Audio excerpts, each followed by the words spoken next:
Vamos então agora introduzir o conceito de campo elétrico, mais especificamente de intensidade de campo elétrico.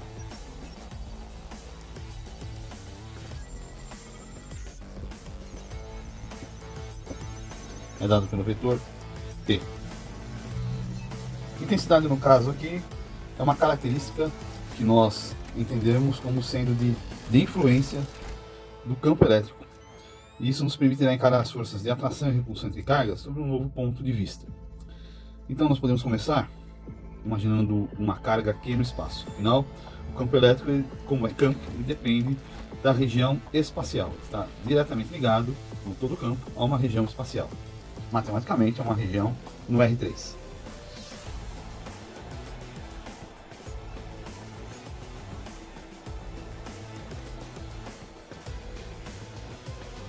Então temos aqui uma carga Q no espaço. Qualquer outra carga colocada nesta região sofrerá a ação de forças eletrostáticas.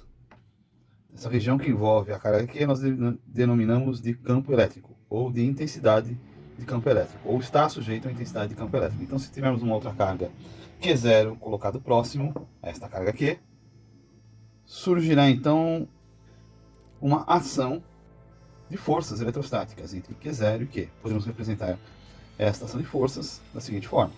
Então, uma força F está alinhada entre Q e Q0. Quando nós afirmamos que o campo elétrico é uma região do espaço que envolve uma carga elétrica, na qual, ao colocarmos outras cargas, estas sofrem a ação de uma força de atração e de repulsão, estamos apenas dando uma noção qualitativa do campo elétrico. Então é necessário associar uma noção de grandeza que nos permita efetuar cálculos, ou seja, quantitativo, que seja compatível com a descrição que nós estamos dando.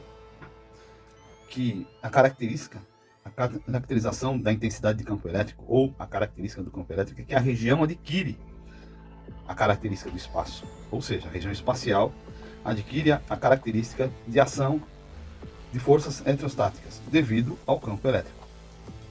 Então suponhamos que temos uma carga Q que modifique uma certa região, produz um campo elétrico ao seu redor.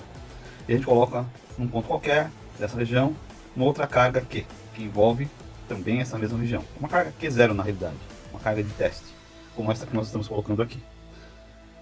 Vamos dizer com conveniência que são positivas as duas cargas, por isso que a força está nesse sentido, é uma força repulsiva. Nessa segunda carga está aparecendo essa força. Nós definimos o vetor campo elétrico, tá? Ou seja, o vetor intensidade de campo elétrico, simplesmente como campo elétrico no ponto onde colocamos a carga Q. Então, com isso a gente pode caracterizar o campo elétrico da seguinte forma. Força sobre Q0 é igual ao campo elétrico. Q0 indica a carga de prova, F maiúsculo a força que atua sobre esta carga, e o E maiúsculo é o vetor de intensidade de campo elétrico. É uma grandeza vetorial, com características de módulo, direção e sentido. O módulo é igual a força sobre Q0, a direção será dada pela própria direção da força, e o sentido dela também. A unidade no sistema métrico internacional é dada pela relação entre força e carga.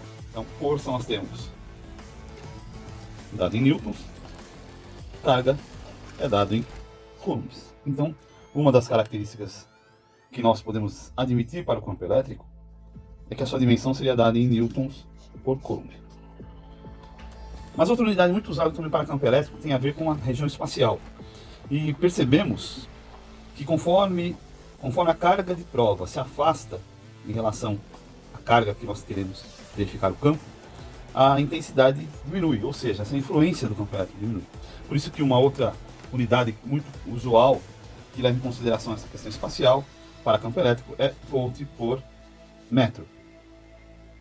Nós utilizaremos em maior quantidade esta unidade para caracterizar campo elétrico, mas sem dispensar a unidade de newton por coulomb. Como ficaria a carga de teste Q0 se ela fosse inserida numa região onde houvessem outras cargas? Então vamos supor que nós tenhamos aqui três cargas fixas positivas, Q1, Q2 e Q3, que vão estar atuando sobre a carga de teste. Então essa região tem outras cargas. A força que será exercida sobre Q0 será, logicamente, a soma vetorial das forças que cada uma das cargas, Q1, Q2 e Q3, exerce. Então, temos aqui, podemos traçar aqui uma linha de ação de cada uma das cargas. Podemos ter aqui um versor A1 para a carga Q1, se a gente for trabalhar isso, pode ser em coordenadas cilíndricas ou cartesianas ou esféricas, não importa. Aqui teríamos um A2, um outro versor, e aqui um versor A3. E teríamos então aqui, se nós dissermos que a região onde a posição de Q seria a posição O, podemos dizer que aqui nós teríamos uma distância entre Q0 e Q1, dado por R01. A distância entre Q0 e Q2 chamamos de R02, e de R03 a distância entre Q0 e Q3. Então, matematicamente, temos então, visto que as cargas são fixas, a seguinte força, que vamos denominar a partir de agora de F0, sobre a carga Q0, com os respectivos versores associados, A1 para R01, A2 para R02 e A3 para R03. F0 vai ser igual a 1 sobre 4πε0 vezes o produto das cargas de cada uma delas sobre a carga de prova pelas suas distâncias nos seus respectivos versores, isto é, a soma vetorial aqui está declarada, né? Podemos ver aqui, bem de maneira bem nítida, a lei de Coulomb sendo aplicada, distribuída em todas as cargas para definir o campo, para definir a força sobre a carga Q0. Então, de maneira geral, podemos dizer que se a gente chamar de F0 a força sobre a carga Q0, ela seria igual à relação de todas as possíveis cargas com uma carga de prova, ou seja, teríamos 1 sobre 4πε0, um somatório de todas as cargas, da primeira, que a gente vai chamar de 1, até a carga N, se nós tivermos N cargas, Q0i, Q0QI, sobre a distância de cada uma, de R ao quadrado, então R0i ao quadrado, no versor entre a carga de teste e a iésima carga de ação. Aqui está uma equação que nos dá a força onde se encontra a nossa carga de prova. Se nós dividirmos agora esta força F0 por Q0, isso nos resultará o seguinte.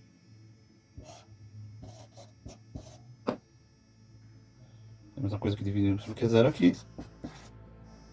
Esse Q0 cancelará com esse Q0.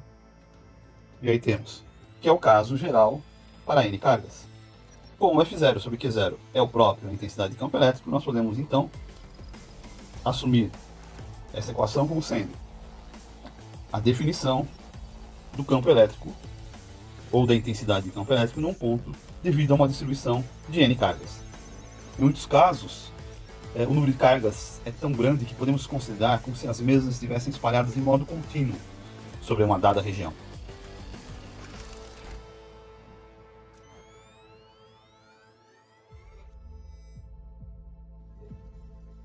Então temos uma certa região, no R3, um certo volume, que temos sobre esse volume uma carga Q, total do volume. Essa carga Q ela está espalhada de modo contínuo. Então, para isso, nós podemos inicialmente calcular um campo, uma intensidade de campo elementar, ou um campo elétrico elementar, DE, numa certa região, que podemos denominar como A, devido somente a um elemento de carga infinitesimal dQ.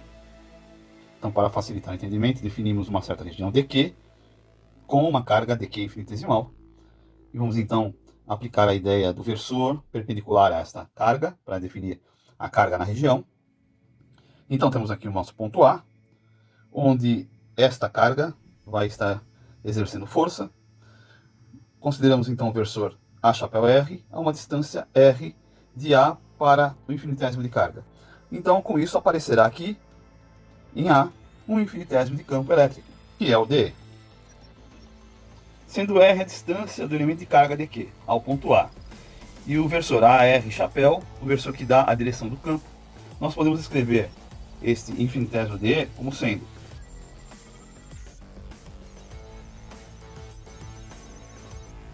Este é o campo infinitesimal no ponto A. Bom, se nós queremos ver então qual é todo o campo que pode ser exercido sobre o ponto A pelo volume de cargas contínuas que estão ali representados, bastamos integrar. Então vamos integrar dos dois lados. Integramos aqui no volume. E aqui nós integramos na carga.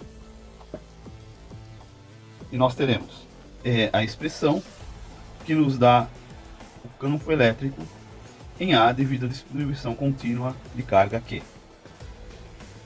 Observemos nesse processo que nós eliminamos a individualidade das cargas. Não precisamos mais de duas cargas para o cálculo das ações de atração e repulsão. Conhecendo uma carga, o campo elétrico dá ênfase aos efeitos produzidos por essa carga no espaço que a circunda. Finalizando, o vetor campo elétrico sempre vai nos dar a força por unidade de carga em cada ponto de uma região, ou o potencial pela distância em relação à carga. Só para completar, devemos ainda afirmar que o campo elétrico pode ser zero quando a distância, ou seja, o R, tende a infinito, ou tende a infinito quando essa distância tende a ser zero. Agora vamos retomar que nós definimos a intensidade de campo elétrico como sendo, ou seja, está aplicado uma força F0 em função de uma carga Q0, que é a carga teste. Mas, e se Q0 for muito grande? Poderá modificar a distribuição de cargas responsáveis pelo campo nessa região.